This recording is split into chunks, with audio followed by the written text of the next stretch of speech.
Hello guys, ladies and gentlemen, welcome back to Robo Thoughts, lesson number 31 of Zero to Hero series, Python coding on Jetson Nano. Alright guys, so we are in lesson 31. Wow, we are reached far away.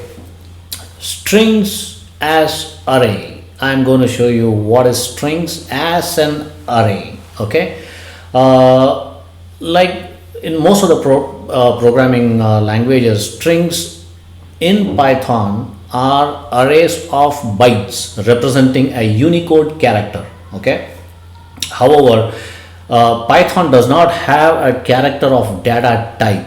All right, a single character is simply a string with a length of 1. I think it's too much to get into your head, right? Unless until I show you an example. Well, basically, strings in an array, we need to be using a square bracket for you to understand in an easy and a simple way. All right, square bracket. Let me show you an example with a code. Let's get into coding, guys. All right, I'm on my Jetson Nano, logged in through Putty.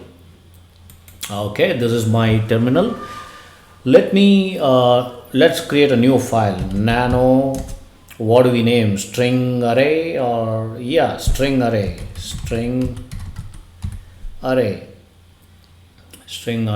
dot py.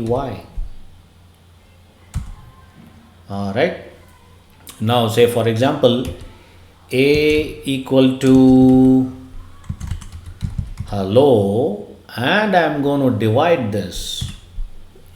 Sorry, not dividing, I'm just going to give a space, comma, world. Okay, now let's say print. Now what I'm going to do, a as a type. All right, then use a square bracket. Okay, square, just watch this, square bracket, and then put an integer of 1, then close the round bracket. So I'm going to call it type and find out what exactly is that. I hope this is clear, guys. Let me save this program. Control O, enter, Control X. Now let me execute this Python program. Python 3 string array dot py. E, what do you mean by E?